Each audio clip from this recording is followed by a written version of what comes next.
Denise. Good evening, ladies and gentlemen. Welcome to the City of Bettendorf Committee of the Whole meeting. Today is Monday, August 14th, 2023. It's 5 o'clock p.m. We start with a couple of presentations today. For our first presentation, we welcome a couple members from our Parks Advisory Board to give us an update on their progress. Board Chair Patrick Larkin is here, and also Bob Sotour. Gentlemen, you have the room. Thanks for being here. Okay, perfect. Thank you, Mr. Mayor. We should all be so lucky. So I want to brief this body on our report, our advisory report, fitting our title, Parks Advisory Board. We have submitted an 11-page report to the director and to this body. It contains information on our city's 24 parks.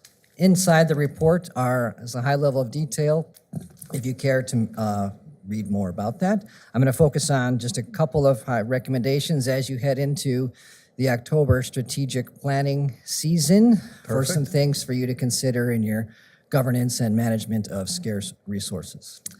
A couple of interesting notes. Jetty Park, that is nested with the city's cruise ship terminal. And one of the first things people see when they get off the cruise ship and enter into our city is Jetty Park, which is a fabulously picturesque park. I don't know if that was the intention when that park was developed, but it is a very nice feature for the city. We also added, we named it for the purposes of this report, Urban Park, which is under the I-74 bridge. That's coming together. If you needed help with the naming convention, we can help with that as the Decker Plain Honorary Walkway as one thing you could Move on, Patrick. consider. Not happening. Yes. So not only do we have 24 parks, but we also have a robust programming. If you think some parks have too much space, like Crow Creek, just go out there on any weekday night in May, and every baseball diamond, the soccer field, the deck hockey is at capacity. So the parks are getting really good use, and that is a tremendous effort to the city staff of arranging programming for our city's citizens to use.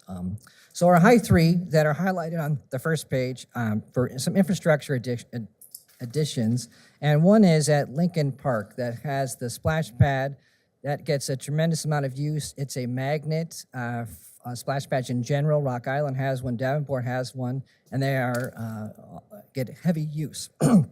Our particular splash pad, this does not have nested infrastructure such as a changing room, permanent bathroom facility, and it often gets crowded there and the kids and families don't have anywhere to go. So one of our recommendations is adding permanent infrastructure to the splash pad at Lincoln Park, and what I've been told that the city staff already has a plan to address that issue going forward. And in fact, Patrick, we just got confirmation from the Parks Foundation that they will fund 75,000, Kim?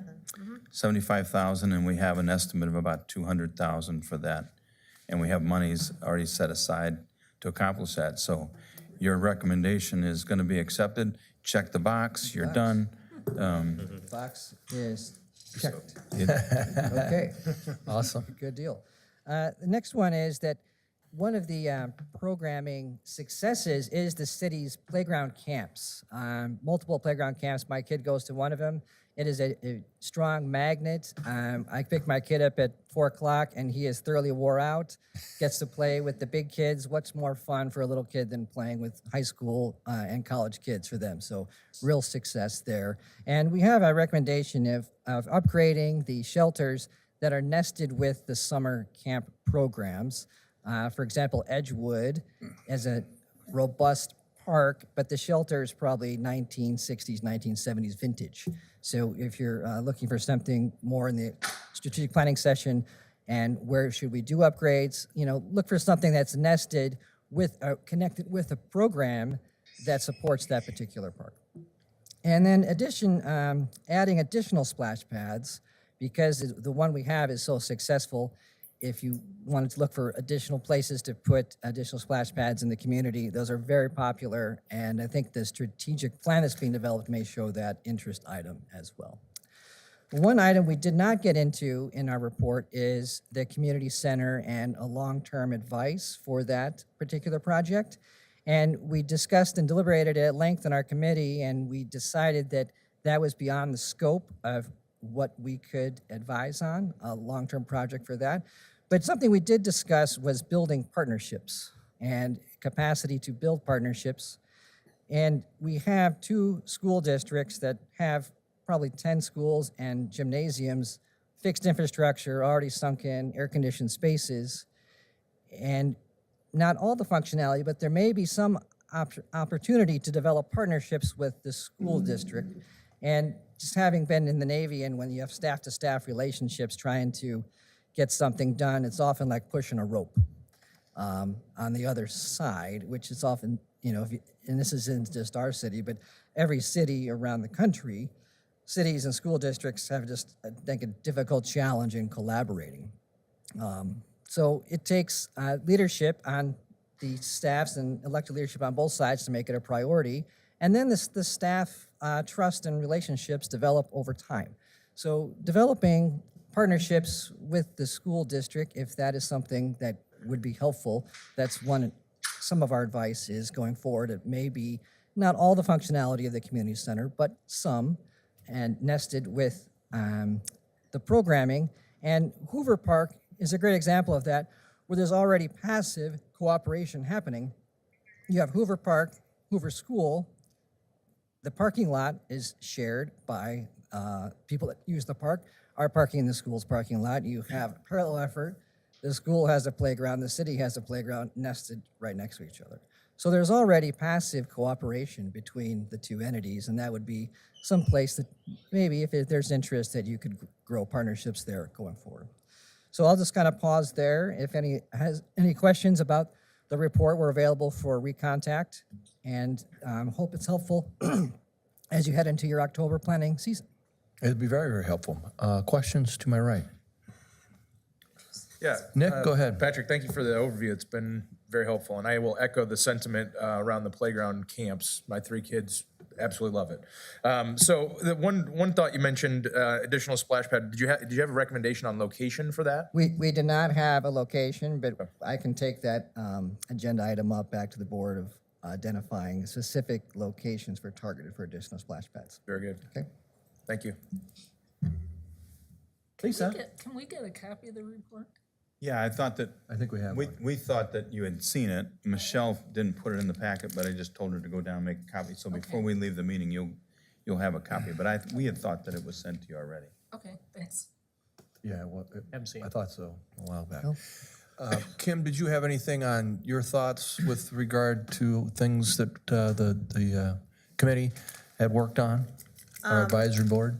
Sure. No, I appreciate all of their work. I know headed up by Patrick and Bob and the rest of the committee, or the rest of the board rather. They are all assigned parks, and their assignment all summer is to visit these parks, make observations, write things down and give recommendations. So I know it's a lot of work on their part, but it is appreciated because, while we do the best we can to get out to every park, it's hard to observe while people are using it, and everybody observes something different. So it's nice to see that a lot of their conclusions are some of the same conclusions we've come to with some older infrastructure, the shelter situation, especially at the parks, as Patrick said, where there are dozens of playground kids there using these shelters, possibly even needing to go indoors if there's severe weather, if it's not at a school site, those kinds of things. And the splash pads, I know we talked about this a few years ago and then kind of tabled it during COVID, but I think it's a good thing to bring up again. I know we had,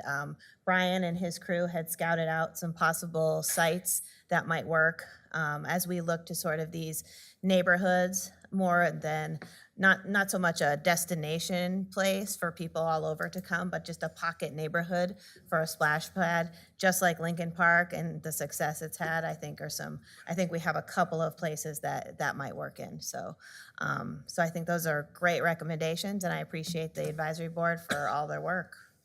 Excellent. Patrick, thank you so much for being here today. Bob, thank you. Oh, go ahead, Frank. Patrick, has your board stayed pretty stable? Did most of the people stay that were appointed to your board? We've had one person resign, and we have a recommendation, we had 10. If we could keep it at 9, I have found it to be the bigger the body is, the diminishing returns on the participation, and an odd number would be more helpful if we needed a tie-breaking vote. But in general, people that are on the board participate at the needed level, some more than others. But the participation and what is in the 11 pages here, that was input from everybody. So everybody had an assigned park. I mean, 24 parks, it's really hard to get around and see all those for one person. So we collaborated, and we all live in different wards and different parts of town. So we had parks close to where we live. So I had, for example, Sunnycrest, Jetty, Edgewood, that's right 1 block, from my house in different directions, so easy for me. And that was for everybody else too. So that was how we divided the workflow. I think you'll find it's an action thriller read when you get through it. So yeah, so that. We hope it's helpful for your October planning session. Excellent. Oh, okay, Lisa. On the partnerships, and I don't know if they're in this, with the schools, what do you envision? I mean, So- I think we have relationships, but I don't know if you're talking. So program. I would envision that we have parallel efforts in often programming and infrastructure. And you see 2 playgrounds side by side with each other.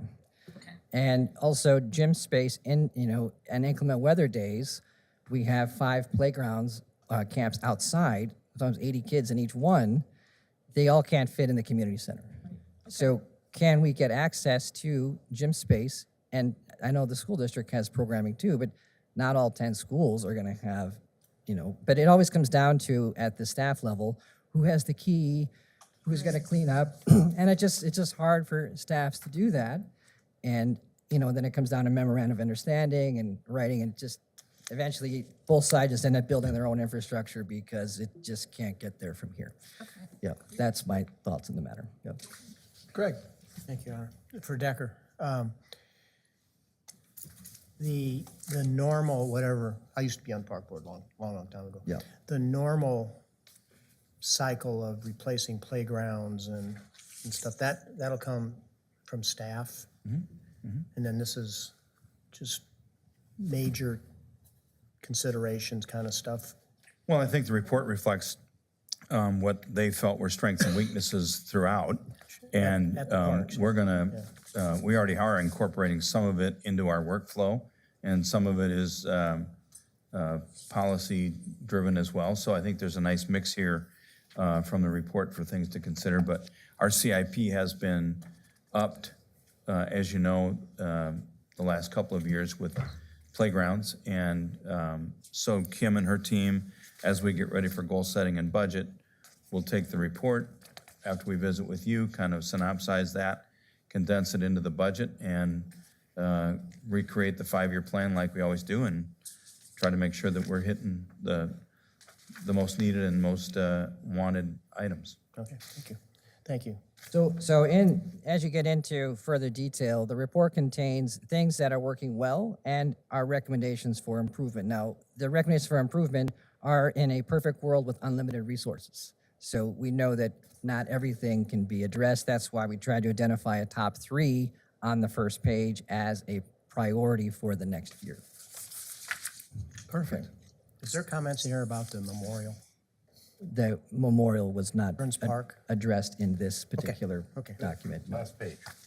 Can I ask them- Well, the park is, but not the, Memorial itself. to what we're on a different line of effort regarding the memorial itself. And then to Alderman Brown's question, the partnerships was just a voiceover. That is not included in the report. Okay. Yeah. Lisa, did you have something else? Yeah, quick question on Friendship Park, and this is probably for both of you.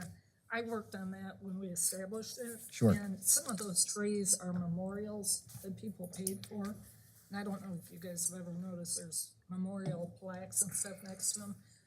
Probably make sure we don't pull them unless there's issues with the trees, do you think? Tree, It came to me as we're talking about native grass or native landscaping materials. so marking the trees for ones that were donated. Well, they're marked because there's plaques down on the Right. base. But I just thought of this as if we're doing enhancing landscaping, I can't talk. landscaping. We probably need to make sure those don't come out. And we generally, We've ever talked about that. well, we generally, if there's, so we have the same circumstance occurring right now at the pool. We've got a couple of memorials that were in place at Lowry Field and the pool itself. And we've preserved the markers, and we're gonna either put them back in a similar location or a location that would be consistent with it trying to continue the memorialization. But if the tree, for instance, has died and we have to get a new tree, we'll try to honor the intent of that. So that, we'll look at that with each individual park. Yeah, I just never thought about that as far as, Yep. for bulldozing. And we've trying to been encouraging now consistency with, and we're working on policy, but consistency with memorialization. We, as you know, at Palmer Hills, we've got headstones and all kinds of things. Benches, It looks, trees. it's a menagerie of things. We're trying to get consistent on the benches will look like this. Right. The trees will be this kind, so that it likely can be maintained.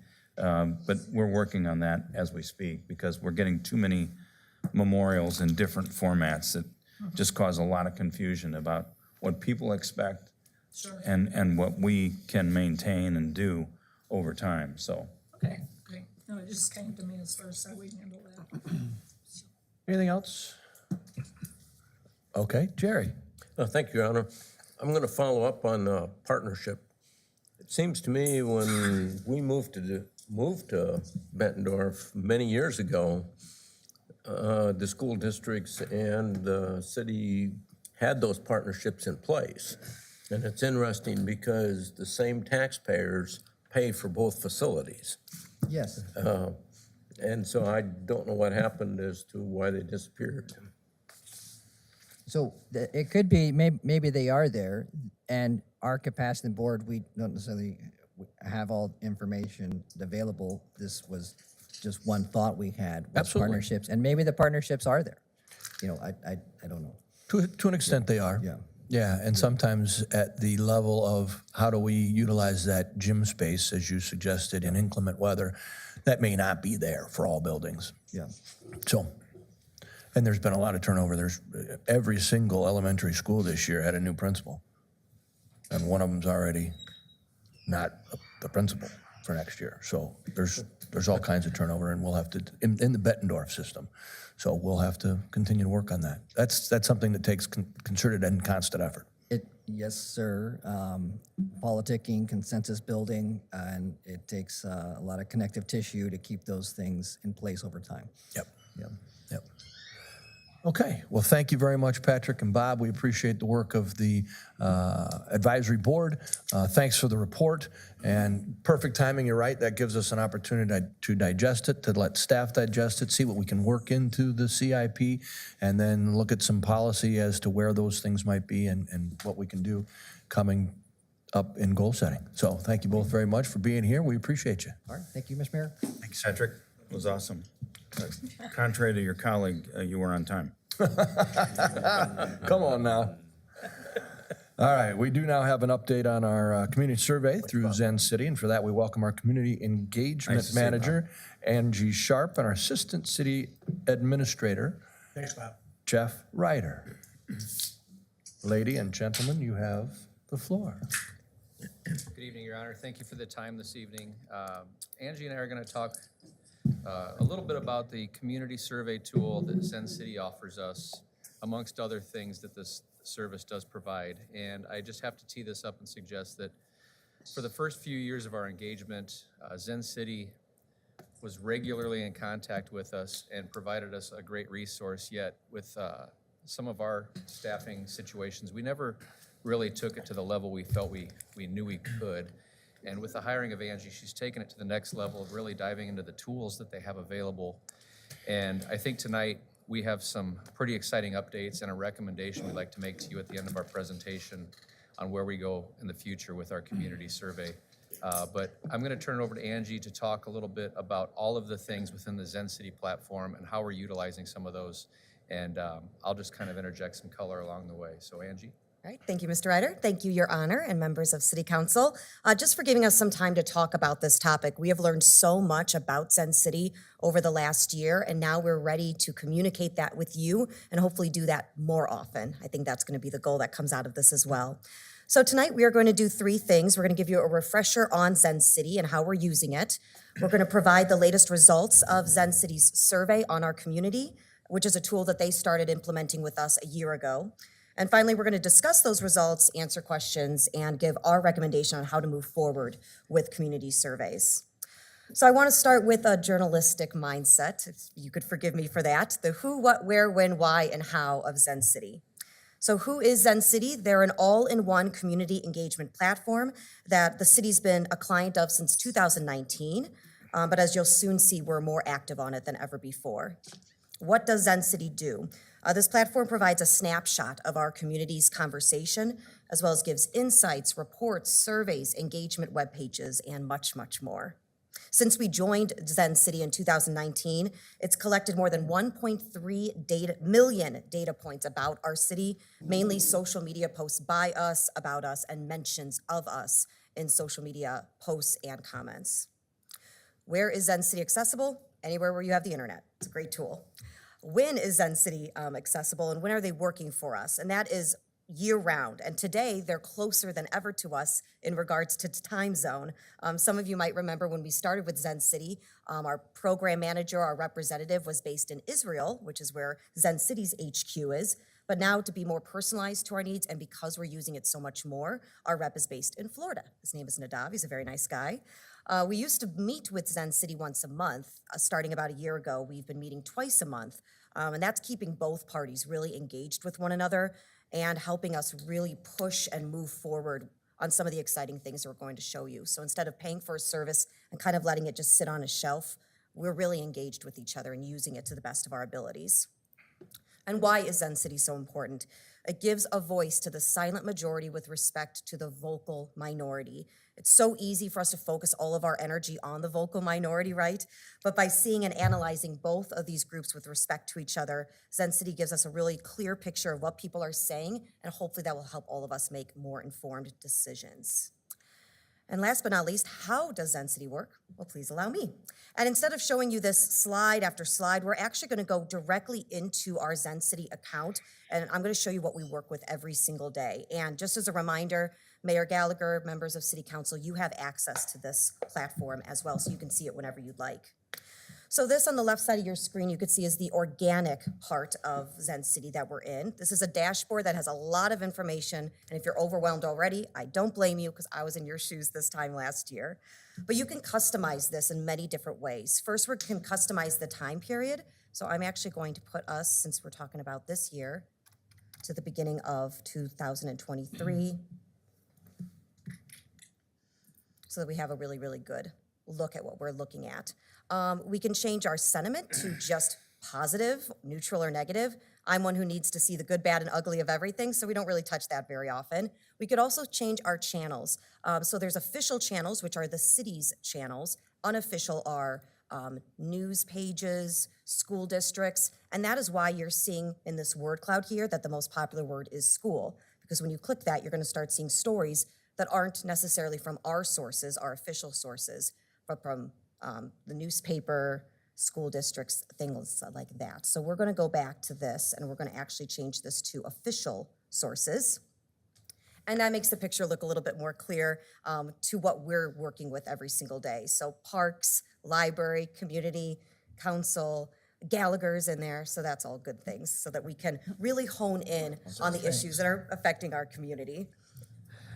As we take a closer look, we can look into our stories and we can see what are the top stories that are really resonating and getting our community engaged. And these are some of our official stories over the last 8 months or so that have gotten the most interaction on all of our social sites. And we actually use this every single month in our communications committee meetings. So I'm going to show you a little example here. At our July meeting, we awarded the top post of June 2023. And that post was a post from the Family Museum about Dino Days. And this got a ton of engagement. It was a huge, huge post for the Family Museums page, 373 shares, which we normally never see. I don't know if it's because it's dinosaurs, doesn't matter. It got a lot of engagement for that time of year. And so as our way to kind of reward the department that puts together the post, we give them this foam finger that we've been circulating around the city. It's just kind of a fun boost in morale and a healthy competition that we have between the departments and employees. The really cool thing that I love about this Zen City tool, though, is that we can also take a look back at what our posts were doing a year ago and which ones were performing the best so that we can plan our content moving forward. So for example, last June in 2022, the Bettendorf Police Department had this amazing idea for ice cream citations. This post was not just the top post of June 2022, it was the top post of the entire year 2022. And so guess what? We're doing that again this year. It helps us plan for the future. We had, of course, lots of information about our big city event on 4th of July. And we've really learned that with our Bettendorf Fire and Police Departments, that pictures of them in training, doing those kinds of trainings, showing the people how they make sure that they're up to snuff on everything when it comes to public safety goes really, really well. And so they know now whenever they're doing a training to take some pictures really quickly, post them on social media. So that's a look at some of the top post tools that we use in Zen City. The other tool in our Zen City toolbox is insights. We can request an insight on anything and it'll get distributed to us within days from Zen City. And you can request an insight too, since you are part of Zen City. Angie, I would just interject really quick and suggest that what we just looked at was kind of the extent of the usage of Zen City prior to Angie coming on board. So we really tried to track what was being said in our community and see what was being posted. And since Angie's come on board, we're taking it to this level now where we're utilizing the insights tools and then some other tools that she's going to talk about in just a moment. This is where you can get a little bit more, I guess I would say, productive with what is being said in the community and how we can actually use it in decision making. Thank you. So I decided to pull an insight on one of our biggest projects that's going on this year for us, that being, of course, the landing. So we're going to go back into our dashboard here. So we had our dashboard. Now we're going down the line into our insights feeds. So this is the insight. This is where you can request one with just writing a little summary of what you're looking for, and the Zen City experts will do the rest. So this is our insight on the landing. I'm not going to read the whole thing, but I just kind of wanted to give you a look at what it looks like in the end. So they have this nice bar graph for us, and then when they go below, they kind of break down what the comments were. They let you know where they got their sources from. One of the things I liked was the landing project generated 3.7 thousand interactions, accounting for 4.2% of citywide conversations in the months of May, June, and mainly all of July. One of the items of note on this as well, Angie, if you go back to the bar graph there at Yes. the top, you can see some of the subject matters that people talked about in this insights tool. And where we can utilize this and where council may get some peace of mind is if there's a thing like cost, which is the second one here, second highest, if we know that's what folks are talking about, and we know that people have comments or questions that may not necessarily be completely accurate, or they just may be a little bit ill-informed, we know that that is something we can then fix through further communication. We know that that's a concern people have. Well, we can simply make more communication relative to that subject matter of cost and tell people what is actually the case, which can be very beneficial. And just reiterate, that why we're doing this project, why we're investing in it, that there is no increase in taxes to make this happen. But people more than anything are just excited about the project. And so giving updates on it every once in a while is always a good thing. Every week we're going out there with our drones so that we can do this really great time lapse at the end of the project. Of course, there's comments about the admission fees. So when that comes to fruition, we'll want to make sure we communicate that often and as many places as possible. But there's also some suggestions in here too, which could be helpful for us. The suggestion of adult late night swims and making the lazy river hours longer for adults, and then bringing back things that we had at Splash Landing, like the swimming lessons and doggy splash. So that's an insight that hopefully can be useful to you and also my team as we're communicating our messaging. So the final tool in the Zen City toolbox that I want to show you before we get into the survey is Engage. This allows us to set up specialized web pages on anything we want to, but mainly projects. You can see our two active Engage pages here are the Parks and Rec Strategic Plan, as well as the Comprehensive Plan Update. So this is basically acts as an arm to our main website, an engagement tool that still is very consistent with our website. It still has our colors, our font, our logo. We can use any of our own pictures that we want.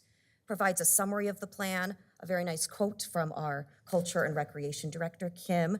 My favorite part of these engagement pages, though, is this phases, the timeline, so we can actually show people where we're at in the process of some of these really big projects that we're working on. You can also have a little blog here with project updates. This is a quick look at the comprehensive plan. So again, same consistency in our brand, an arm of our website, but a web page where people can go and get more information. And the added engagement tool that we were able to do on this one was our community interactive map, which you saw with the joint work session a couple of weeks ago. We've got a nice quote from the mayor here, and then again, the phases that we can go through. The other part of Engage that we can use is surveys. So far we have done 2 satisfaction surveys with the Bettendorf Community Center. We're currently working on a program survey for our Parks and Rec programs. We have a communications preferences survey on our Be in the Know page. And we can also do internal surveys, very, very simple, that we can use for things like employee training to see what people thought about the content and if they liked, what we talked about those couple of days. So just quickly, I can show you what those surveys look like. Very simple, again, follows our guidelines. You can make them as simple or as complicated as you want, and there's all sorts of different ways to ask the questions. So that is how we are using Zen City on a daily basis. But as we work, Zen City is also working for us and putting together this community survey that's really, really exciting. I would just interject really quick. What we're going to introduce you here to is a little bit of a switch in philosophy on how we utilize Zen City to help us with surveying on a regular annual basis. As you've been familiar in the past, we've used the National Citizen Survey, which was acquired by Polco. And the survey, very traditional in its approach. And what we believe Zen City can offer us is an opportunity to look a little bit more in a contemporary mindset. And this survey tool you are going to see is on a continuum. It never stops. The data is in real time, and it allows us to make informed decisions on things that are happening right now. So as opposed to an every 2-year cycle, biennial, every 2-year cycle, we are able to see data in real time. And I think that the results that Angie's going to start to talk about a little bit show the power of this tool and the fact that we are getting a tremendous level of response from all demographics of Bettendorf. So the community survey began about a year ago in July 2022. We get a report every 6 months from Zen City. So this is really exciting because now we have a full calendar year under our belt and can really sink our teeth into some of the things that they're showing us. We've timed it also that some communities want it in July and January. We've timed it a little bit further so it could hopefully help you with goal setting. So now the results will come in mid-August. So we just got them last week for goal setting, and then they'll come again in February as you get into the budgets. So while we wait for the experts to analyze everything every 6 months, we can actually go into a live feed, see the results coming in real time. It's always evolving. So I'm gonna just show you around this a little bit. So our overall satisfaction score is 87% from 457 respondents. This is up 4% from our previous comparison cycle, so the last 6 months of last year, which is why it's really nice that we have the full calendar year because we can compare everything now. And in that year, we had 478 respondents. So in 1 year in total, we've had 935 respondents on this survey, which is very good. Now, I do need to share some stuff with Zen City on survey methodology. And as I do that, I'll kind of show you the demographics down here. Their respondents were digitally recruited over social media, mobile apps, local websites, and survey panels. Zen City builds a representative sample by matching respondent data to the U.S. Census Bureau's race, ethnicity, age, and gender distributions in Bettendorf. Finally, rake weighting is applied as a statistical safeguard to balance out any remaining discrepancies in distribution, so no demographic group is overrepresented or underrepresented in our final score. So some of the mumbo jumbo or the background, it's important. So the overall satisfaction score is actually calculated through a number of questions. This is the list of the questions. There are 17 of them. So everything from how is the overall quality of life in Bettendorf to a bunch of different topics, affordable housing, healthcare services, education. And then as we get down to the bottom here, we have these 2 open-ended questions. What is your favorite thing about living in Bettendorf? You can see how many answers we have in that. What is the thing you want to change the most about life in Bettendorf? We can also, if we go back to our summary here, see a breakdown of the demographics. If you see an asterisk or an I next to a group, for example, right here, that means that this group score is based on a small sample size and may not be reliable. So something just to keep in mind, take that with a grain of salt. So here are some of our most satisfied demographics and our least satisfied demographics. One of my favorite parts, and something that will interest you, is that they also break down the results by ward. And there's, under this map, it's even bigger and grander. And then down here, you see our highest rated questions. So the questions that got the highest ratings and the ones that had the lowest ratings. Now, I mentioned that there's 2 questions on the survey that are open-ended. This is the feed where we can actually see results and answers coming in real time. So obviously, we're not going to go through all of these 442 responses. You can do that whenever you'd like. I'm just going to kind of scroll through here just so you can see some of the things that people are loving about Bettendorf, the weather. So good job on the weather, guys. What is the thing you would want to change the most about life in Bettendorf? I will tell you the weather is also in there, so we have to I was work on glad it that. didn't say city administrator. We haven't gotten all the way There we down. go. Oh, sorry. So it's just really nice that we have this kind of open forum where people can put these in. And as you can see, they also have the demographics in there as well, and what ward they're from. We'll get into that in just a minute. The other thing I want to point out is on the left side, we do have the option to customize and ask customized questions in our survey. So if we find that we really, really want to focus in on some kind of topic, we can always add that into a 6-month period or, for as long as we want it to be. Again, here's the map that breaks everything down by ward.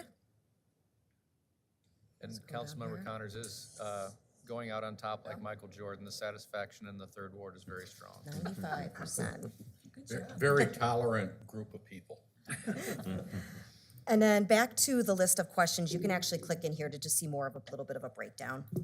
An additional piece of analysis that Sun City offers, though, is suggesting the one area on the survey that you should maintain, that's doing really well, and the one area that you should focus on. So these are those 2 areas. The high-scoring one was the quality of parks and recreational amenities. That was up 4% from the previous 6-month period. While the sense of community among residents was flat, it was 0% change. But again, getting these results every 6 months, we can keep a really close eye on these arrows, the percentages. If all of a sudden one drops 10% or something, we can then start really focusing and taking action on it right away instead of waiting a couple of years. They even break down the demographics for us by ward again, age, income, and other factors. So this is the one for parks and recreational amenities. And this is the one that they're asking us to focus on, the sense of community among residents, broken down by all of those demographics. The final piece of analysis. Where is this survey? On Zen City's, Zen City platform, and then we'll be posting it to our website as well. But I mean, how do the residents access it? So if you want to go back and talk about how they access the survey, how they get it. Yes, so the methodology from Zen City is through social media. I'm trying to get back to that website. There we go. Mobile apps, social media, local websites, and survey panels. And I think it's important to note as well that the amount of responses in any of the demographical categories, other than just the one where it had the I next to it, that one had approximately 50 responses in that demographic area, I believe under the race and ethnicity one. But by and large, whether it's 18 to 34, 35 to 54, 55 plus, high school education or greater, some college, less than a high school education, gender, income, et cetera, all of those are a statistically valid number. We received over 100 responses in all of those categories, which makes the data statistically valid. So the final piece of analysis that Zen City offers with the community survey is a community benchmark. It's based on these variables to get our little cohort that they're comparing us against. These are some of the towns and cities that are in our cohort. There are more, but they just wanted to focus in on these for us. A lot of Missouri. And this is how we stack up in our cohort. So you're looking for the blue dot here for Bettendorf, and our overall resident satisfaction is 14% higher than the cohort and nationally as well. So I think we're doing pretty well. And then here are the rest of the questions that are on the survey. Again, we're looking for the blue dot, the black square is the cohort, and the gray triangle is the national. So one last note on the community survey, and that's the power of words. This is for those who aren't really number fans like I am, no offense, Jason. I love wordsmithing, and words are so powerful to me, and that's why that open-ended question, that feed, is really, really useful, I think, if you're getting lost in some of the percentages. So if you're not able to read through the 900-some respondents we've gotten in the feed, Zen City has created these word clouds for us. So the bigger the word, the more often it was put in our feed as an answer to the question, what is your favorite thing about living in Bettendorf? And just as important, what is something that you'd want to change about Bettendorf? Again, the bigger the word, the more it came up. The biggest word was nothing. There's other things there too, housing, tax. But even more cool, if you have a question about one of these words, you can go back into your dashboard, you can go to the feed, you can click on the question, you can type in the word that you're wanting to know more about, and then all of the comments that had that word in it will come up. That way you can look and see, is it in my ward? Or what ward is it? What are some demographics? But not just that, you can click on these three dots and you can see that person's full submission that they sent in for the survey, just to give you a little bit more context, hopefully, on maybe where they're coming from. And so this community survey is included in our Zen City contract that we pay every year, which means it's of no extra cost to us. It's built into that contract. So I'll kind of button this up, and Angie went through this very, very quickly. And first off, I would just say if you have questions, comments, or thoughts, would like to review this in more depth with us, happy to do so. Again, this is a fluid continuum. So this survey is never done. It's not a start and a finish. So that's very, very important to us to see how we're doing over the course of time. Duly, our incumbent survey tool, the National Citizen Survey, it's done, again, very traditionally, and it's a rating system. It's basically a 5-star rating system. So we can go in and suggest, well, we got a 4.5 on average, so we're doing good. This tool is so much more in depth and so much more robust in the way in which we are able to interpret data that we feel very, very strongly and passionate about it. So much so that our goal, and what Angie just mentioned about this comes at no additional cost to us, is we would like to take this survey tool, implement it then in place of our National Citizen Survey moving forward. Currently, we're set up to have our next National Citizen Survey done in 2024. We have been talking about this for probably 2 to 3 years, but Zen City was still growing as a resource. Moline is a client of Zen City's now, amongst others in Iowa. We came on as the 100th city. They were celebrating that with us. We thought we were pretty cool at the time. They have well over 500 clients now in the United States. And from a benchmarking perspective, we now have more cohort participants, if you will, than what we had in our former incumbent tool. So we feel very strongly that the benchmarking is in a really good place. There's a number of cities much like us that we can benchmark ourselves against. And I would like to recommend and have council consider allowing us the opportunity to make this our survey tool that we use in real time, all the time, as opposed to utilizing an every other year survey, which came to a cost of almost $16,000 to us. So we think it's a better tool. We think it's already included in our platform. We feel that we are very timely with the responses and can provide you real-time information, and it's going to come at a cost savings of about $16,000 every 2 years. And just to add to that, the National Community Survey, 608 respondents Right. in our incumbent survey tool. And in this one, over just a year, we had almost 1,000 respondents. And with that, Your Honor, we would be happy to answer any questions now or forever. All right, go ahead. Is there a magic number or a number that, no matter how perfect the city could be, there's gonna be people not satisfied? It's just human nature. Is there some kind of a, if we're at 83% is always, 10% is always gonna be negative? I mean, is there a magic number out there? I'm just I would tell you, Councilmember Adamson, I think utilizing the benchmarking is a great way to look at how we're performing.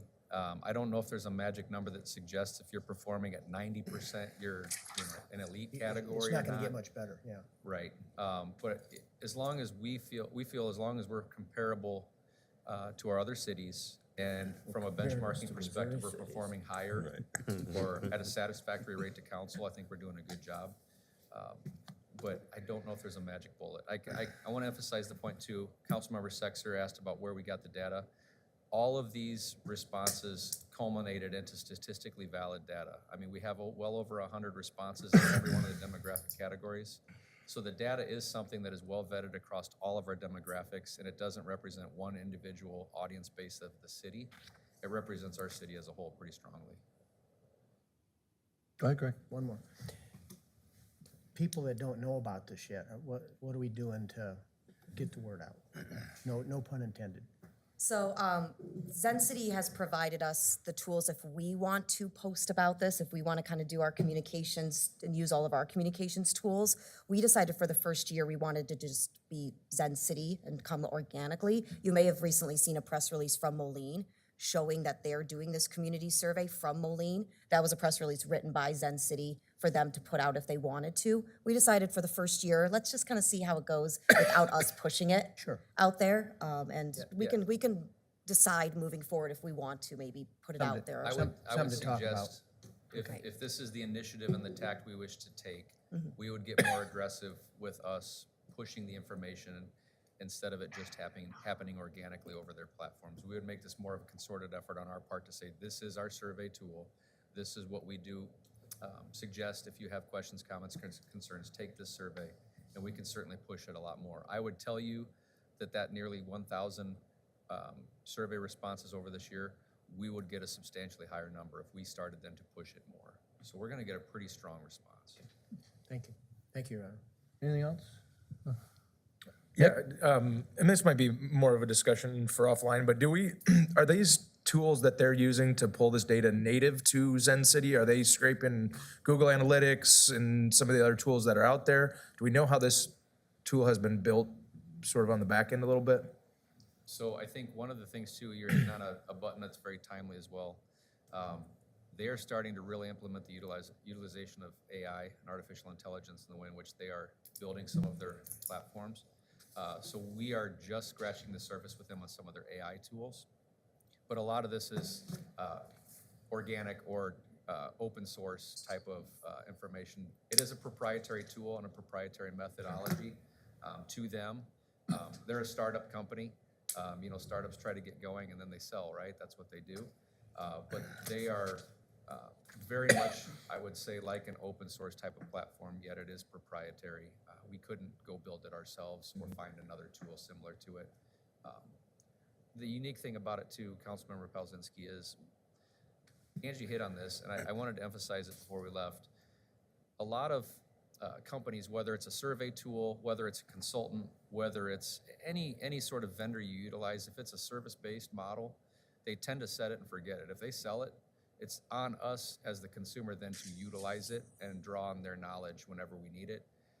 Zen City touches base with us weekly, and then we also have our meetings every 2 weeks. So they are utilizing us to a level that I would have never expected. And by virtue of that, Angie is participating in some more of their forums to help show how their tools are used. And then actually when Decker and I go to Austin, I'm gonna sit on a panel with them. They're gonna be there to talk about how it's utilized in park systems and public engagement as well. So this has been a great relationship we've forged. But by and large, I would just tell you that everything that they are doing is, to button it up, it's proprietary, but it's based a lot on open source. Sure. Yep. Thank you. Frank? Thank you, Your Honor. Jeff, I remember when we first contacted these people, after about 6 to 8 months, we were wondering if we made a very good decision, but we did stay with them. And I would say that we have grown drastically with them and them with us, and I think this is very impressive. Anybody else? Angie?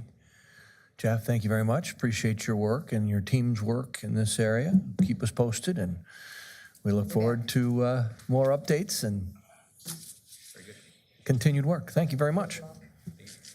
All right, let's move into our consent agenda. We'll start with consent item H. For that, we welcome our Community Development Director, Mr. Mark Hunt, and then we'll do I and J for your consideration before we look at the entire consent agenda. Hi, Mark. Thank you, sir. I got a tongue lashing from Denise for not speaking loudly enough. And if you know Denise, you know I'm joking, but I am going to try and be a little more loud tonight as I present. Let me just get this into slideshow mode. Our first case, Your Honors, 23052 at 2211 Grant Street. It's a site development plan. What'd you say? We got you. Well played. Just some background. This has been through a lot of process. You'll notice on the slide right side here, 2 or 3 different meetings prior to it coming for your review. So we have we had a special location plan. We have a site development plan now today. We had a board of Bill, you got me. We had a special use permit for the patio. We had the Planning and Zoning Commission look at the site plan. There was a condition on that patio permit that was provided that said they can't do music until all the residential areas have at least moved on or become other uses. So there'll be no outdoor music on the patio for the time being because they do have residential neighbors nearby. The site development plan required a look at the parking, and we call that a special location plan for parking. So that occurred on the 10th. So I'll give you all those details here in a second. Here's the site development plan. Really, it's the old former Bettendorf library. It's going to be called the Library Bar. It will have a patio. It's got about 5,400 square feet at the total building, 2,900 square feet for interior service space, a small 700 square foot patio without music on the outside, and then 32 parking spaces provided on site. That was a bit of an issue, but I think we have a good solution there. 35 are required. They're going to be able to pick those up by working with their neighbor here and their city neighbors to the north if necessary, but obviously much easier just to use this parking that ACE is providing them. Here's an elevation of what that will look like when it's remodeled and the new plantings are in and the painting on the side. Staff does recommend approval of the site development plan. In doing so, we'd note that the previously mentioned conditions have been met and will be met. I did note there were 2 Board of Adjustment approvals related to this case, and then the site plan was unanimously recommended for approval by the Planning and Zoning Commission on June 21st. I'd be happy to answer questions. Any questions? Jerry? No, thank you, Your Honor. So does this site development plan comply with the revised downtown master plan Absolutely provisions? does. Yep, absolutely. We've looked at that? Okay. Yep. Very good, thank you. Yep. Anybody else? Bill, then Lisa. Can you elaborate on the parking agreements they have with the adjoining property owners? Sure. I'm not sure if it was in your packet, but they did provide a letter signed by Ace Automotive allowing 3 parking spaces on weeknights and all day on weekends for this location. And then the city has, just off screen here, I apologize for that. Of course, our community development center parking lot are here. The plan or the code requires that any off-street, off-site parking be within 300 feet, straight line distance. This is, within a matter of a few feet, obviously here. And then our closest lot is about 250, 270 at the community center. How is that occupant load determined to determine the number of parking spaces? I'd ask Jeremy if he were here to weigh in on that one, but I'm not sure that it was, I think it's on the total service area. I think they get to net out some of the storage and things like that, but I think it's total service area. Okay. Lisa? You had mentioned the outdoor music. Are they able, and I don't know what you worded as far as until a residential move on? I think is what you Right, said. yep, so there's existing residential users adjacent to the property, just to the north and to the east. As long as those users are in place, Now, I would point out that those users are actually non-conforming, so eventually those won't be residences anymore, years and years into the future, most likely. But as long as they're there, they won't have any outdoor performance or outdoor piped music, speakers of that nature, anything like that. Okay, are they allowed to, like, Purgatory, we've issued like special times they can do outdoor music, I don't remember if it's like 6 times a year, or Tanglewood has outdoor bands. I mean, are they able, if they have a special event, are they able to? I would say no. I would say that we prevented that by the board's approval. The Board of Adjustment did say no outdoor music as a condition of their approval, and I would think that would be a violation of that. Greg? I went down there and kind of walked around. Are they going to be required to do something with the parking area as far, it's gravel and I don't even know how they could figure out how many parking spots they got. Yeah, so we will ask them, to repave and stripe the lot. That will be required as part of site development plan. So these spots have to be striped and painted, and I believe that repaving is part of their plan as well. Okay, thank you, Your Honor. Anything else? All right. Let's entertain a motion that this remain on tomorrow night's agenda as consent agenda H. Moved. Second. All those in favor? Aye. Aye. Any opposed? We'll take up tomorrow as consent H. Let's move to I, please. Yeah, case 23047, lots 2 through 29 of Hopewell Farm, second edition. This should look familiar to you. We have Hopewell here, Middle Road and the roundabout, just to orient you a little bit. This site has already been approved for a church. That plan's come through this body. Over here, we're talking about tonight, this site development plan of 56 townhome units, this eastern side, if you will. The applicant is Ben Estep or his company CT Creek. Just a reminder on the future land use, this is one of those areas where we do have 2 future land uses at play. For the most part, everything we're talking about tonight is occurring over here in this urban low intensity. That does allow R3 mixed residential, and we did have an R3 zoning just recently occur in that area, actually the whole site, both sides. And just a note, as we look at future development, because we are a little bit on the edge of town here, we still have higher uses to the north. Those aren't fully occupied yet, but we do see those higher intensity uses coming at UHI and UMI to the north. We do have this patch of greenway over here to the south that's going to be there probably forever. That's stormwater storage for the city. So it's coded as greenway in our future land use map, but it's really ponds that hold stormwater for us. And this leads into our zoning. So we're R3 zoned. That is a conditional rezoning that came through this body. It does permit townhouses. The adjacent zones are A1, R1, and R3. And I would just point out, as you likely know, A1 is our holding zone. So the edge of town, as it's developing, often comes in, and when it's brought into our area, it's brought in as A1 as kind of a default category. It stays that until it gets rezoned. It could be rezoned to whatever would be allowed under those future land uses we talked about just on the previous slide. Here's a look at your site development plan. I got a couple layers here for you. This one's a little busy, but you'll be able to make it out even better on the next slide. I mentioned 56 townhouse units. 26 of them are going to be 1-story, 30 are 2-story. That adds up to 56. We require 2,400 square foot of land area per unit. They're coming in right at about 6,000 square feet of land area per unit. And we also look at floor area ratio. Remember, that's if you take the whole floor area of a building and make that a ratio to the land area that it's on, that it can't be more than 70%, and we're about 50% here. Even in their most dense piece here where they have the 2-story units, they're at 50% floor area ratio to land area.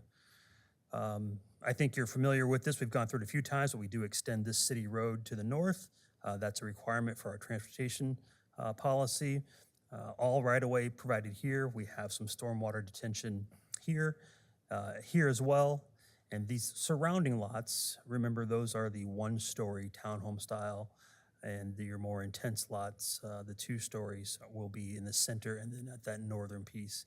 I would remind you that we required them to have an R1 style buffer to the east and to the south, so that instead of being 25 feet, it's 30 feet, so you get more buffer. So they gave up some land as far as the building area, buildable area on those borders. They also put more trees in. I'll show you that here in another slide. a little easier to see what's going on the landscape plan.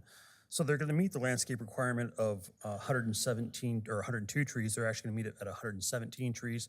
They'll do mostly deciduous trees in this area at the north along Hopewell, kind of keeping our theme there. And then some pretty tall and tightly planted conifers along this boundary, working with those residents with their concerns to the east and to the south. And also that 30-foot buffer, kind of demarcated in this private easement is how they're showing it here, but on that side and also on the south side as well.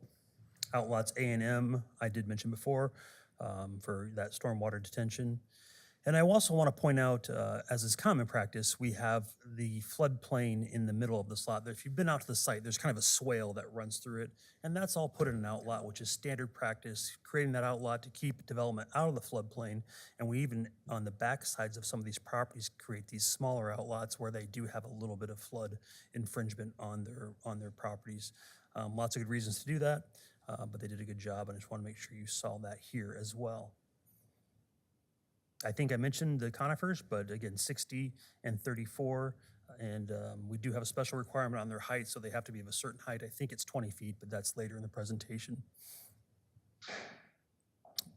If I didn't mention, we'll have a berm along this major roadway as required. Here's some building elevations. Those interior two-story units will look like this in general, and then our single-story townhomes is a pretty common product in Bettendorf right now. On the periphery, on the outsides, if you will be of this style. We have a positive staff recommendation. We would say that it is consistent with the R3 rezoning concept plan, and so it meets that conditional rezoning requirement. We don't want any landscaping in the public easements. That's just a normal course of action there. And we would also say that the tree counts and their height at maturity, to be more specific, should be 20 feet so that they are an appropriate buffer on those boundaries. The Planning and Zoning Commission did make a unanimous recommendation for approval on July 19th, 2023. Your Honor, I'd be happy to answer questions. Any questions for Mark? Greg? Are these generally going to be purchased homes or rental, or mix, or do you know? I would assume it would be a mix. That's not something staff does an analysis on. It's not a question we ask. Okay, thank you. Other questions? Jerry? Thank you, Your Honor. As part of the management of the construction, are they required or will they develop the detention ponds before they strip all the topsoil and take off all the vegetation? You know, I'm not sure on that. I would ask. And I asked the question because, you know, I've seen on some of these developments, first thing they do is go in there and clear cut it and take all the soil off. And then we have a 4-inch rain and everything goes downstream to somebody. Thank you. Typically, when the contractor takes over the site, he'll obviously strip the site. Before he does so, he will he'll put silt fence around the perimeters. They'll also, where those detention basins are located, they won't be detention basins per se right immediately, but the water will drain to them. It'll be funneled to them, and they'll act as a siltation basin until all the infrastructure is built. Once the infrastructure is built, the sanitary sewer, the storm sewer, and then the street, then that's when the detention basins actually are fully developed, and then the development occurs. So yes, there will be substantial stormwater controls in place to restrict any water or material leaving the site in advance to get downstream and affect the downstream property owners. Thank you. Anybody else? All right, I'd like to entertain a motion that this remain on tomorrow night's agenda as consent item I. So moved. Second. All those in favor? Aye. Any opposed? All right, we'll take it up on consent tomorrow night. Our last singular consent item is J. Your Honor, I have case 23051 to present. This is Highland Ridge, first edition. This is a preliminary plat, so a draft plat, if you will. Gives us a chance to kind of look at how the lot lines and the site would match up and go together. You will be familiar with this piece of ground, Forest Grove and Devil's Glen here on the corner. Applicant is E&A Enterprises. Again, a preliminary plat review. Current zoning is C1, C2, R1 and R3. We had a lot of rezonings on this. There's a lot of process with this case as well. I'm going to kind of bring up some of that history, but also try to just focus as much as I can on the preliminary plat, which is at hand tonight. always like to start with future land use. We did have a future land use map correction for this case because it did show incorrectly as a park. We fixed that in case number 23013 last year, earlier this year. And now its future land designation is ULI, Urban Low Intensity, and UMI. And of course, we now have zoning that fits within those categories. Those zonings are shown as C1, C2, and R3. And you'll see the how the plat looks with those different zonings here in just a second. And of course, the surrounding zonings are similar in the R1 here. A1, a holding district. Remember, that will probably be rezoned when that land comes into use on the northern edge here as well. So when you see that A1, just remember that's the holding district, not likely going to be agricultural forever. We had a rezoning concept, and I think this is important to start with, even though we're talking about the preliminary plat. And this rezoning concept really kind of showed us what the developer was thinking here. They were going to retain or keep a residential character to the property, kind of in this this triangular piece on the edge, doing more commercial on the front. They had to rezone this property because it wasn't zoned commercial at the time. And then they went with the commercial zoning here more for density and setback requirements, although to me, it's not really commercial in use because it's actually residential users. These are to be townhomes that people live in, but you see that commercial there, and don't be confused by that. What we think of as commercial, where you think of potential convenience stores, those type of things are mainly here in this green area. So here's the plat concept. So that really is just taking a look at the preliminary plat, the subdivision of property, and putting on it or superimposing on it what the building structures might look like. And still, some of this is still fairly fuzzy. We're not exactly sure how the commercial areas will exactly develop. Now, there are some conditions, gas station being one of them, that I think we're all aware of.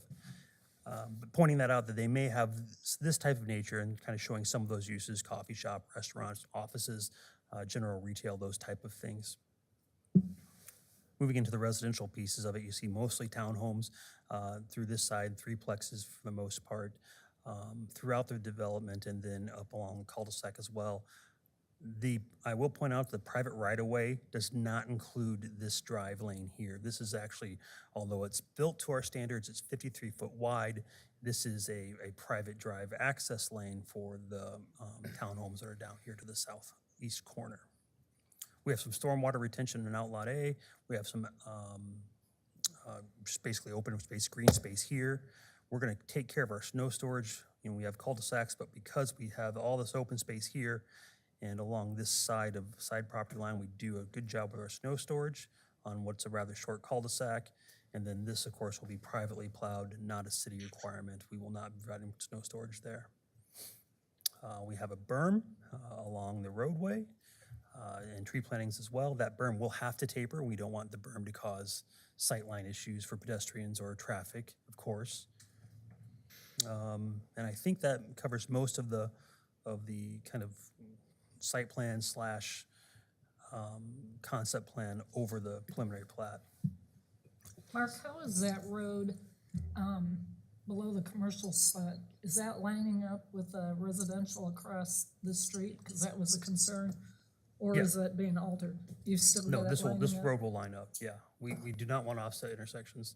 Those create really dangerous turning movements. So that will be aligned with the road across the street. Mark, I know that this is not a site plan, it's just a concept plan. Why would that lower residential road not intersect with Devil's Glen? I'm not a big fan of flag lots. Yeah, it was developer's, his choice. They only had to have these two entrances. A third entrance wasn't required.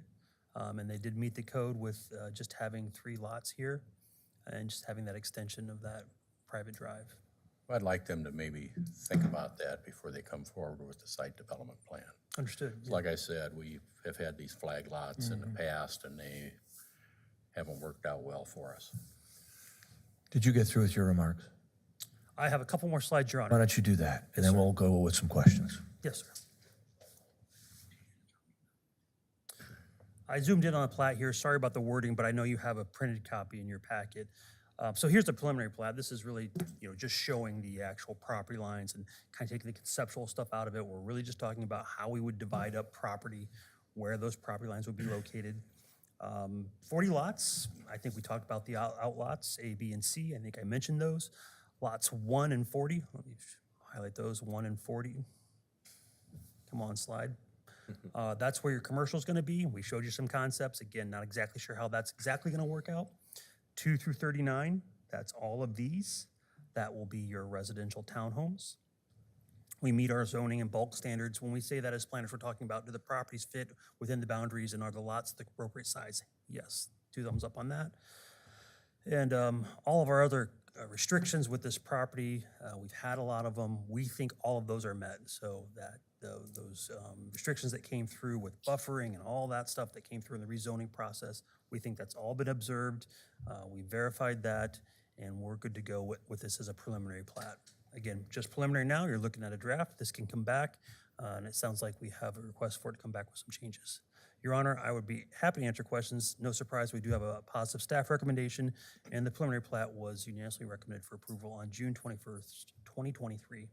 Thank you, sir. Questions? Anybody? We'll come this way this time. Nick, then Frank, then Jerry. Thank you, Your Honor. Is the plat is it factoring in the eventual expansion of Devil's Glen north-south to 4-lane road? It does, yep. So we have the right-of-way secured, yep.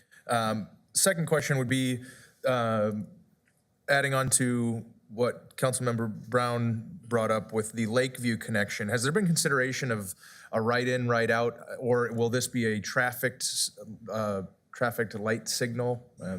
Yeah. I would defer my answer to that one to the Public Works Director. I'm not sure that we've thought about a signal there yet, but I could ask him to jump in. At this point, we don't anticipate a signal there. Obviously, as we spoke before, we are going to be putting a signal at the intersection of Forest Grove and Devil's Glen. We will monitor that, kind of very similar to, we get that questions asked a lot as well with like Falcon Avenue off of 18th Street, close there. I don't know, just preliminary looking at what's going to be developed out there and what's anticipated with the traffic flows. We do not anticipate a traffic signal at that location at this time, but obviously it's something that we always evaluate during our process as everything fully develops in the future. Thank you. Frank? But Your Honor, and just to piggyback on that, we know that the residents wanted to have it offset. The reason that we would pretty much insist that it line up is for exactly the reason you talked about, so that in the event we do come to the conclusion at some point in time that it needs a signal, it would have an intersection versus an offset. And we all know, looking at Crow Creek Road and 18th Street, the design of that is just terrible. Because you can't put a signal in at that point. So lining it up differently, non-intersection, doesn't make any engineering sense at all. And frankly, it doesn't make practical sense when you see it not functional in another part of the city. That's the reason we insist on it lining up. Thank you. Frank? Thank you, Your Honor. Mark, did I understand you right? There is going to be a berm from Forest Grove Drive down to the end of the property being developed? Is that correct? Yeah, there's a berm both here and here, I believe. Okay, Yes. Frankie, was only on the south side, south of the road that connects. There was not one up to the Oh, I'm commercial sorry, side. you're correct, yeah. There's not a berm on the commercial, berms are not required on commercial property, first of all, we Okay. never required them on commercial. Thanks, Brian. There's only the berm here relative to this residential piece on that Devil's Glen Road side, if that's what you're asking, yeah. Is On that the going- commercial side, there's not. I apologize for that. Sorry about that. Is that going to be one of these natural grass berms again, like is across the street from where the building's going to take place? Great question. We are learning a lot about berms and how they are maintained, maybe or not. I have had very good interactions with this developer, so we're going to try and work together to come up with a plan that's something that's more maintainable than others throughout the city. I don't know exactly what that is. I'm willing to take advice from anybody that might know, but that's something we need to work on. I don't have a rule that I can say, here, Mr. Developer, follow this rule and you're fine. It's going to be a little more of touch and feel, if you will. But I don't know that we've had any complaints on the folks who live on the east side about their berm and the way that it looks or is maintained. So if it's constructed similar to what's on the other side of the street, and those folks haven't complained to date, about what's in their own subdivision. It seems logical that if it were to look like that one, they ought to be accepting of it since they're accepting of what's on their own side of the road. I think that's what they've requested. I think Lisa's right. Jerry? Thank you, Your Honor. My question is on sidewalks. Looking at this preliminary plan, if you lived in any of that housing and decide to walk to the restaurant or the coffee shop or some other place there, you have to walk in the street or parking lots. Doesn't look like they have sidewalks. Do they have sidewalks? So there's no site plan for those yet, so I don't have an answer to that question specifically. And they don't have right-of-way now. We are seeing developers, honestly, more voluntarily than not, put in internal service walks, but that'd be something that we review at the site plan phase. Now, all of the right-of-way will have sidewalks on both sides, and we'll also get the extension of the sidewalk on Devil's Glen. Okay, thank you. This side. Lisa? I agree with Bill as far as that lower area as far as dead ending. That would also pull that residential traffic. I think they'd probably use that lower area, which would pull off traffic on the north part. So, Yeah, just so I understand. makes sense. Yeah, so I think you're saying that having that be a connector, not just a Right. dead end? I Understood? think would push that residential traffic Understood. to that new area. It'll I help think. garbage pickup, it'll help snow removal. Unless there's some reason that I can't understand that they don't want to connect that other than maybe the cost of the approach, I think it's a good idea. Is there a corresponding road that would potentially be on the east side if they punch that road through? There is not. No, there is not. No. That directly would be towards that berm into Copper Ridge. Okay. Greg? My first comment is, I agree with Bill. I just think it's important if that happens, that it be 90 degrees. You know, Yeah. instead of the angle it's at. They can do They'd that. have to, Site. for site, yeah. I'm not gonna vote favorably for this until I see the layout of the 4 lanes, as Nick brought up. When Devil's Glen is 4-lane, I wanna see the intersection where the light's going. There's 100 acres north of Forest Grove that's getting purchased. There's gonna be, I wanna make sure that we don't have to come back somebody has to come back 5 or 10 years from now and have to try to beg, borrow, or steal right away for that intersection. Do we need 2 turn lanes? Do we need, you know what I'm saying? And on the north side of the street, what is that area gonna look like? And I wanna make sure that we have access to the land we're gonna need for that intersection. And maybe that's coming, I don't know. What intersection are you referring to, Devil's Greg? Glen and Forest Grove. So it's my understanding we have the right-of-way that we need located along Devil's I Glen. haven't heard anybody say that one right turn lane coming east on Forest Grove is enough. Or does there need to be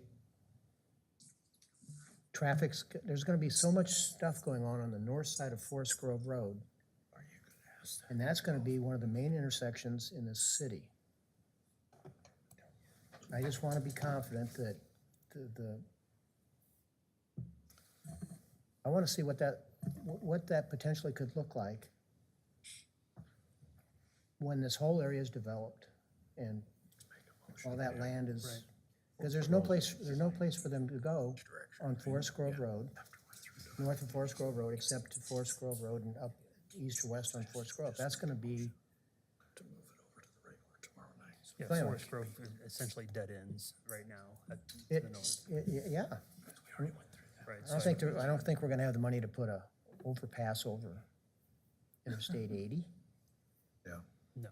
Probably, maybe in the future, but not for the foreseeable future. So I just want to be confident that we have what we need. So what we could do is when we bring back that, maybe at the site plan phase or the final plat phase, we could bring back some engineering that shows that we have the right-of-way that's needed to make that intersection function. I think that's the Your Honor. question you're asking. So, Your Honor, Forest Grove Road is today functioning as a 3-lane road, but the right-of-way is sufficient for a full 4-lane road. It's not 4-lane divided, but it's 4 lanes. You take out the bike lane, and they would use the trail as the functional piece. But we made the conscious decision not to build it like Davenport, even though staff recommended to build it like Davenport. The council didn't choose that option at the time. We made it a 4-lane, undivided right-of-way capacity all the way across Forest Grove. So that 3-lane facility today can be converted to 4-lane, which we think has all the capacity necessary. And then Devil's Glen is going to be the 4-lane, not divided like it is all the way to 53rd. And then Devil's Glen to the north, I'm not sure the DOT, when they closed off access there, will allow us, unless it's at our cost, to build an overpass, and I'm not sure they would, because I think that conflicts with the rest stop. That is correct. Right, So my that'll never be a bridge over. right. So all that traffic north is going to be on Forest Grove Road. Do we need, and I'm just throwing this out, do we need, is one right turn lane going north on Devil's Glen, turning right on Forest Grove, is one turn lane enough? Or is there going to be so much traffic that we need to, I just want to have somebody look at that intersection and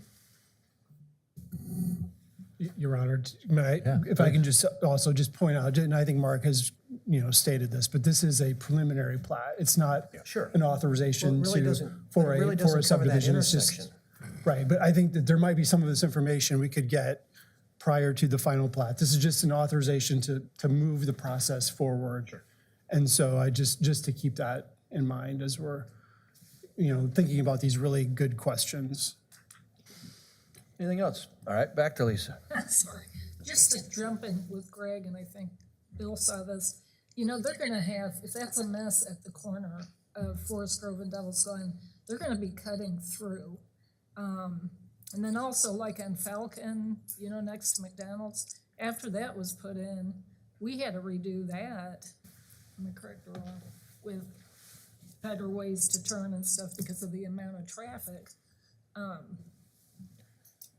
That came of that I don't think they had planned on at initial development. so I I just just want to add that we do have signage there now that says that there is no access on Lakeview Court to Forest Grove. That was placed about a month and a half ago. I think what she's saying is that if that intersection at Devil's Glen and Forest Grove is a mess and traffic's bad, because it's not designed right, then they're gonna cut through that commercial area to avoid the. People will shortcut that Yeah. L-shaped street That's why I just to think it's miss the so light. important to have that intersection. Till you put speed bumps up. That's, I'm beating a dead horse, but Yeah, well, just, I'll be quiet. one of a busier intersection than this right now is Middle Road and Devil's Glen, and there is only one right turn lane in each direction at that location, which is sufficient for the traffic there, and it is such of a higher capacity intersection than we anticipate for this particular location. But we'd be glad to provide you a Okay. concept plan once we get through that Somebody look, phase.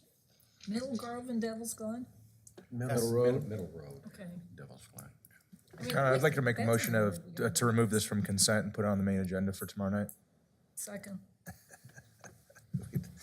Okay, all those in favor of removing this from consent to go to the regular agenda, signify by aye. Aye. That will move to 8, and we'll have to make sure we understand that this is a preliminary plat for that. Who made that motion? Nick did? Who seconded? Lisa. Okay. Thank you, sir. Let's take a look at the remaining consent items. Is there any particular item any council member would like to address at this time? Yes, Jerry. Thank you, Adam. Item B, a couple meetings ago, Jason provided a summary sheet of the amount of money we've got for, or committed to the pool. I guess I would like an update of that since we're now committing another $644,000 of city money. So if I could get an update of that sheet, I'd appreciate it. I'd be Chat, happy. please. Thank you, Your Honor. I'd be happy to provide an update of that sheet, and I just want to point out the $644,000 commitment on the resolution tonight, or tomorrow night, we are committing to up to $644,000. We anticipate fundraising money from private donors to actually make up the bulk of this gap, but we need to show a commitment to fill that gap to the Iowa CAT Grant Board as part of our CAT grant requirements. And that deadline is the end of this month. So rather than wait for those final commitments on the private fundraising side, we're going to achieve that requirement through a council resolution tomorrow night. Any other items on consent anybody would like to discuss or ask a question about this time? Okay, then I'd like to entertain a motion that all consent items other than J remain on consent for tomorrow. So moved. Second. All those in favor? Aye. Any opposed? We have a small operational agenda tomorrow night. Take a look at that if there are any concerns or questions on our second and our third reading. I wouldn't anticipate, okay. I have no items to be added this evening. Anything from council? All right, then let's entertain a motion to adjourn. So moved. Second. We stand adjourned. Thank you all.